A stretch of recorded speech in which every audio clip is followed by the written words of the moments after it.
Hey guys, what is up, and I welcome each and every one of you to a new League of Myths episode. It has been quite some time since the last episode, so if you enjoyed this series and you want more, definitely hit the like button to show your support. But without wasting any more time, let's get right into the special episode of the Alois myths, because there is a lot to cover. The first one is asking what's the interaction with Alois' ult and E ability with invisible units. So first, let's get the more simple one out of the way, the interaction with Alois' ultimate and an invisible unit around her. So here as Shaco goes into his Q form, Alois pops her ultimate and you see a Tentacles still spawns as it hits Shaco while he is invisible. But here's the one that is a bit more interesting. Let's try out and see what happens with her E ability. So as Shaco goes into his Q once again, I use the E, landed on him while he's invisible, get the spear dragged out of him still, and it also ended up revealing him. But what if we use the E first and then Shaco uses his invisibility, will we still see him? And the answer is most definitely yes, as we see Shaco in his invisibility form for the full duration. And just to make sure this is not something specific to the minion only, we also tested this on Summoner's Rift. The results yielded were the exact same, and this is very interesting because this means that her E ability is a direct counter to stealth champions, though it doesn't say that it does reveal them within the E tooltip. Moving on to the next myth, will Bard ultimate also affect Alois' tentacles and the spirit from her E ability? So the first test case scenario is actually quite simple. Bard will use his ultimate on the tentacles spawned on the south side of the map, and you can see that it does affect it and that tentacle becomes rendered useless for a couple seconds. But will the same thing apply if Alois first uses her ultimate, which makes her tentacles untargetable? Or will Bard ultimate now completely whiff and have no effect on the tentacles? As it happens in the video, you see that the Bard ultimate had absolutely no effect whenever Alois does have her ultimate ready and active. And in the final part of this myth, we'll be testing Alois' E ability and Bard's ultimate, and as I finally pull out his spirit, Bard will ult the spirit as it's about to disappear to see if it prolongs the duration of the spirit, assuming it works as intended. But unfortunately, the ultimate actually has no effect whatsoever on the spirit.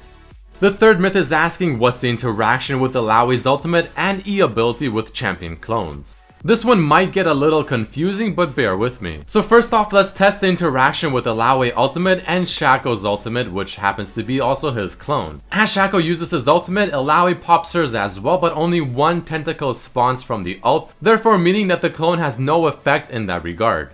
So we know that the champion clones like Shaco or Leblanc even don't work as we maybe expected it to, but how about something like a Mordekaiser ultimate? Well, as Mordekaiser finally gets his clone of Soraka and he has two people on his team, again Alois pops her ultimate, but only one tentacle is still spawning. Okay, well how about something like a Yorick ultimate, since they do seem to kind of work differently in certain situations. So the first part of Yorick ultimate, where he has the clone of the champion, you can use the Alois ultimate, but you'll still only get one tentacle spawning. But how about the second part of Yorick's ultimate, where he actually becomes the ghost and the champion or the player can control the ghost as if it's their own champion? Well, in this case, the answer is yes. They'll actually count that as a real champion and spawn a tentacle based off of that. But unfortunately, at the end of the day, that doesn't give Alois any form of advantage in terms of spawning more tentacles than she deserves. But let's check out the interaction of her E ability with some of these clones, with the first of which being Leblanc. As the clone is running away from myself, I use the E ability on her, and you can see even though it did hit, it does not pull out the spirit whatsoever. Which is interesting because those champions do normally take and absorb other champion abilities and ultimates. But in this example, I use my E ability on the Yorick ultimate clone as well, and again, no interaction. And even the second part of Yorick's ultimate does not have any interaction with Alois' E ability, even though this part did spawn a tentacle with Alois' ultimate. Let's move on to the next one. What's the interaction between Tahm Kench's Devour and Alois' E ability? So the first thing we're testing is to see whether or not Tahm Kench can devour the clone or spirit that is dragged out from a champion. And unfortunately for the hungry Tahm Kench, the answer is no, and he cannot use his W on a spirit. But what happens if Tahm Kench eats Lux after I pull out her spirit and then leaves the area of the zone? Will she still become a vessel? Well, as it's clearly shown here, even though he did take her out of the zone of the spirit with his own Devour, she still became a vessel. So it does seem like there's almost no escaping it. The next myth is asking what happens if the enemy jungler is a vessel and a tentacle spawns and kills the blue buff or red buff that they're doing. So this one is a bit more obvious, but it's still something that's really cool and interesting to actually see happen. So the setup is as follows. Malphite is a vessel, the tentacle there will smack him and try to hit him while also hitting the blue buff in just a couple seconds. Since the blue buff was clearly in the line of damage, the tentacle killed it, I got the experience even though I'm nowhere near it, got the blue buff as well, and this can have some seriously interesting results in some certain gameplays. Let's not waste time and continue on with the myths. Will Alois' E ability count as a tentacle spawn with her ultimate? So in case you didn't see my new video of the Alois tips and tricks, which I do recommend checking out if you haven't, I did mention in there that this is definitely possible if you have a spirit out and use your ultimate to spawn an extra tentacle, which is interesting considering this almost never worked when we tested this with the champion clones earlier. Myth number 7 is asking, how does Alois' E ability work with Zilean ultimate? So here's an interaction that may not be exactly what you may have expected it to be. So first I pull out Zilean's spirit, he then ults himself, I kill him, and as he's reviving, his spirit is still very much there and I can still whack it later to have it deal damage to him once he's finally done reviving.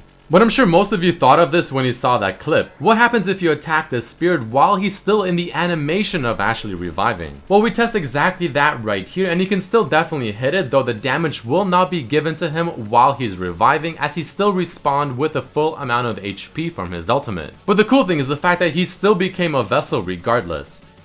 Next, let us find out if he can Zhonya's or Q-assess Alois' E ability. So let's see if there really is anything you can do to remove this absolutely ridiculously annoying ability. So it turns out you cannot Q-assess the fact that the spirit has been drawn out of you.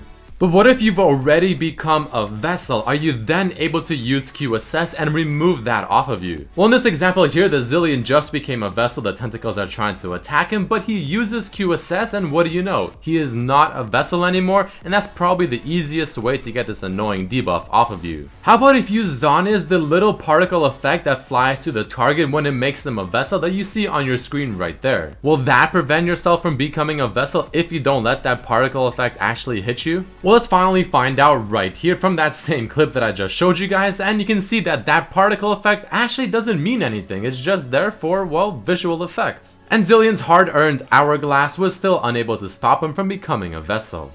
But what if he uses Zhonya's as I kill his spirit that I pulled out? Will that still make him turn into a vessel? Well, as you see on your screen here, as I kill the spirit while he was in the Zhonya state, well, he still became a vessel, and there's really just almost no escaping it. Feels bad, man. The next one is asking, can Echo or Calista use their ultimate to get out of Alois' E ability without turning into a vessel?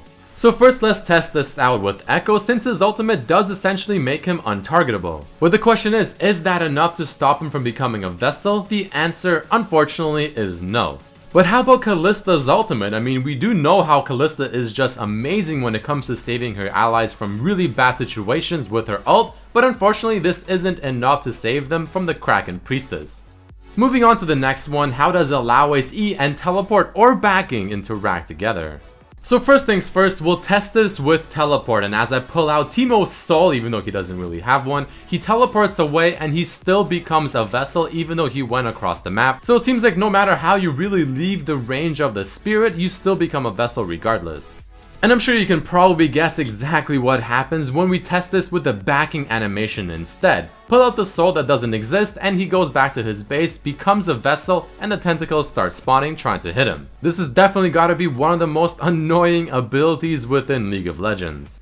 And the final myth of this episode, can spirits be targeted by ults like Zed or Ashe ultimate?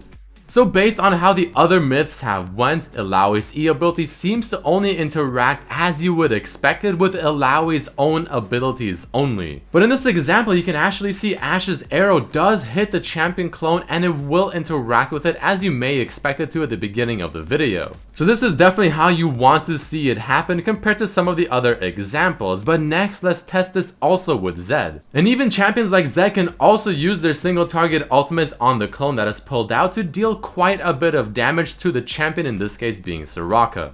Alright guys, that marks the end of this episode of League of Myths featuring Alois. If you did enjoy this extra information-packed episode, definitely hit that like button to show your support, and if you want to see more, make sure to share it with your friends, subscribe if you haven't, check out the other videos and the other episodes of this series as well, and I truly thank each and every one of you for checking out this video. Peace.